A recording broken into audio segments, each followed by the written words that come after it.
राधे राधे साथियों। आज के वीडियो में हम सुनेंगे पवित्र पावन हरितालिका तीज की पौराणिक व्रत कथा, जिसको सुनने मात्र से ही भगवान शिव और माता पार्वती अत्यंत प्रसन्न होते हैं और व्रती को अपना आशीर्वाद प्रदान करते हैं। भाद्रपद मास के शुक्ल पक्ष की तृतीया तिथि को हरितालिका तीज का पर्व मनाया जाता है, जो पूरी तरह से भगवान शिव और माता पार्वती को समर्पित व्रत होता है। इस दिन सुहागिन स्त्रियां 16 श्रृंगार धारण करके अपने पति की लंबी आयु व सुख सौभाग्य की प्राप्ति हेतु हरितालिका तीज का व्रत निर्जल या निराहार रहकर करती हैं। हरितालिका तीज की व्रत कथा अत्यंत गूढ़ है, फिर भी भगवान शिव ने माता पार्वती को संपूर्ण स्त्री जाति के कल्याण हेतु ये पवित्र पावन व्रत कथा सुनाई थी।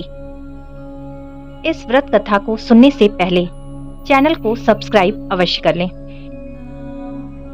श्री परम पावन भूमि कैलाश पर्वत पर विशाल वट वृक्ष के नीचे भगवान शिव, पार्वती एवं सभी गणों सहित अपने बाघंबर पर विराजमान थे।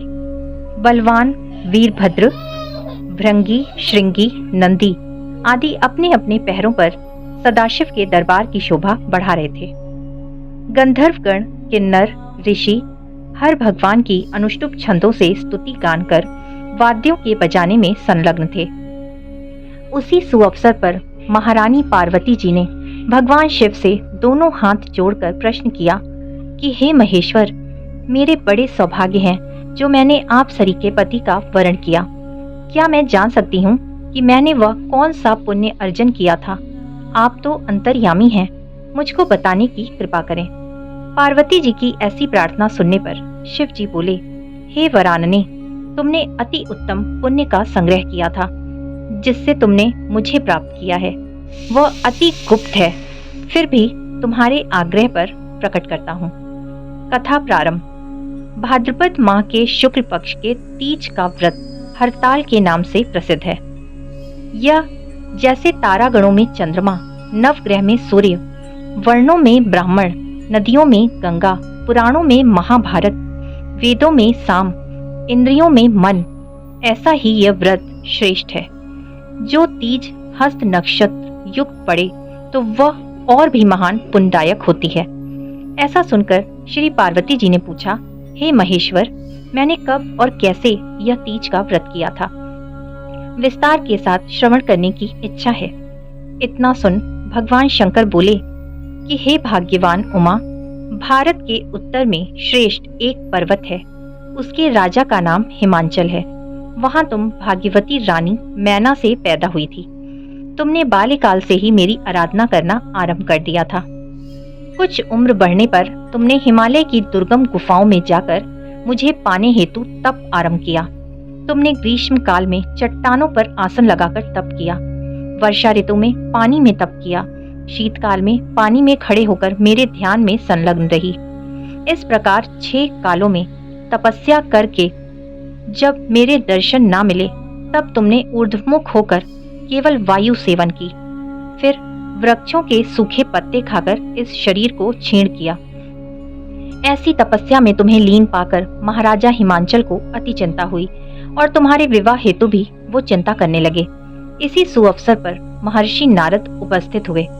राजा ने हर्ष के साथ नारद मुनि का स्वागत व पूजन किया और उपस्थित होने का कारण जानने को इच्छुक हुए। नारद जी ने कहा, राजन, मैं भगवान विष्णु का भेजा आया हूँ। मैं चाहता हूँ कि आपकी सुंदर कन्या को योग्य वर प्राप्त हो। बैकुंठ निवासी शेषशायी भगवान ने आपकी कन्या का वरण स्वीकार किया है। राजा हिमांचल ने कहा, महाराज, मेरे सौभाग्य हैं जो मेरी कन्या को विष्णु भगवान ने स्वीकार किया है। मैं अवश्य ही उन्हें अपनी कन्या उमा का वाग्दान करूंगा। यह सुनिश्चित हो जाने पर नारद जी बैकुंठ पहुंचकर श्री भगवान विष्णु से पार्वती जी के विवाह का निश्चित होना सुनाया। इधर महाराज हिमांचल ने वन में पहुंचकर पार्वती जी से भगवान विष्णु से विवाह होने का निश्चित समाचार दिया। ऐसा सुनते ही पार्वती जी को महान दुख हुआ। उस दुख से तुम विह्वल होकर अपनी सखी के पास पहुंचकर विलाप करने लगी। तुम्हारा विलाप देख सखी ने तुम्हारी इच्छा जानकर कहा, देवी, मैं तुम्हें ऐसी गुफा में तपस्या को ले चलूंगी जहां तुम्हें महाराज हिमाचल भी ना ढूंढ सकेंगे। ऐसा कहकर उमा उस सहेली सहित हिमालय की गहन गुफा में विलीन हो गई। तब महाराज हिमाचल घबराकर पार्वती जी को ढूंढते हुए विलाप करने लगे कि मैंने विष्णु भगवान को वचन दिया है, वो कैसे पूर्ण हो सकेगा। ऐसा कह मूर्छित हो गए। तत्पश्चात सभी पुरवासियों को साथ लेकर ढूंढने को महाराज ने पदार्पण कर ऐसी चिंता करके कहा कि क्या मेरी कन्या को व्याघ्र खा गया है, या किसी सर्प ने डस लिया, या कोई राक्षस हरण करके ले गया। उस समय तुम अपनी ही सहेली के साथ गहन गुफा में पहुंच बिना जल अन्न के मेरे व्रत को आरंभ करने लगी।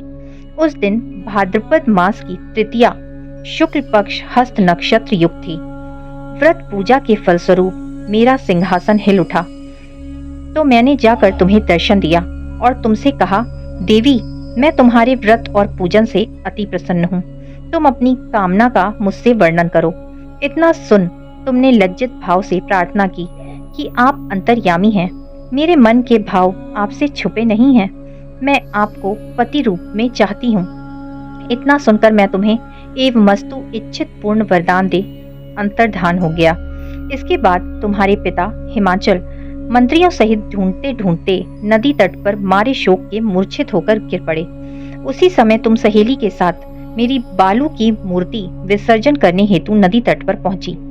तुम्हारे नगर निवासी मंत्रीगण हिमाचल सहित तुम्हारे दर्शन कर अति प्रसन्नता को प्राप्त हुए और तुमसे लिपट लिपट कर रोने लगे।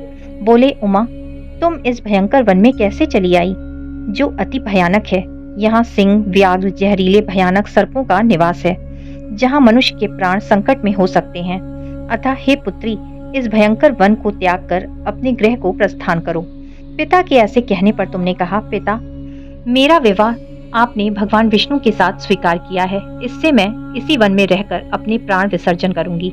ऐसा सुन महाराज हिमाचल अति दुखी हो गए और बोले, प्यारी पुत्री, तुम शोक मत करो। मैं तुम्हारा विवाह भगवान विष्णु के साथ कदापि ना करूंगा। तुम्हारा अभीष्ट वर जो तुम्हें पसंद है, उन्हीं सदाशिव के साथ विवाह करूंगा। तब तुम मेरे प्रति अत्यंत प्रसन्न हो सहेली के साथ नगर में उपस्थित होकर अपनी माता एवं अन्य सहेलियों से मिलती हुई घर पहुंची। कुछ समय बाद शुभ मुहूर्त में तुम्हारा विवाह वेद विधि के साथ महाराज हिमाचल व महारानी मैना ने मेरे साथ कर पुण्य का अर्जन किया। हे सौभाग्यशालिनी, जिस सहेली ने तुमको हरण कर हिमालय की गुफा में रख मेरी प्राप्ति का व्रत कराया, इसी से इस व्रत का नाम हरितालिका पड़ा है। इस प्रकार यह व्रत सब व्रतों में उत्तम है। यह सुनकर माता पार्वती जी ने कहा, प्रभु, आपने मेरे आपसे मिलने की सुखद कथा सुनाकर मुझे प्रसन्न तो किया, पर इस व्रत के करने का विधान व इसका फल नहीं सुनाया। कृपा करके मुझे इसके करने की विधि व पृथक पृथक फल भी सुनाइए। इतना सुन के भगवान सदाशिव ने कहा, प्रिय, मैं इस व्रतराज का फल सुना रहा हूँ। यह व्रत सौभाग्यशाली स्त्री व पति चाहने वाली कन्याओं को करना ही चाहिए। यह व्रत भाद्रपद के शुक्ल पक्ष की द्वितीया की शाम को आरंभ कर तीज का व्रत धारण करें। यह व्रत निराहार अर्थात बिना आहार और निर्जला होकर ही रखना चाहिए। भगवान शिव पार्वती की प्रतिमा सुवर्ण की स्थापना करके केले, पुष्प आदि के खंभे स्थापित कर रेशमी वस्त्र के चंदोवा तान कर बंधनवार लगाकर भगवान शिव का बालू का लिंग स्थापित करके पूजन, वैदिक मंत्र, स्तुति, गान, वाद्य, शंख, मृदंग, झांझ आदि से रात्रि जागरण करना चाहिए। भगवान शिव के पूजन के बाद फल, फूल, पकवान, लड्डू, मेवा, मिष्ठान, तरह तरह के भोग की सामग्री समर्पण करें। फिर ब्राह्मणों को द्रव्य, अन्न, वस्त्र, पात्र आदि का दान श्रद्धा युक्त देना चाहिए। भगवान शिव को हर वस्तु को सिद्ध पंचाक्षरी मंत्र नमः शिवाय से समर्पित करना चाहिए। प्रार्थना के समय अपनी इच्छा भगवान के सामने प्रेषित करें। अपनी प्रार्थना बोलने के बाद पुष्पों को दोनों हाथों में लेकर पुष्पांजलि समर्पित करें। चतुर्थी को शिवलिंग का किसी नदी या तालाब में विसर्जन करें।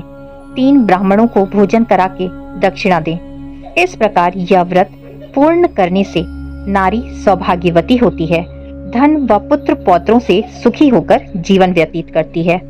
कन्याओं के व्रत करने से कुलीन धनवान वर को प्राप्त होने का सौभाग्य प्राप्त होता है।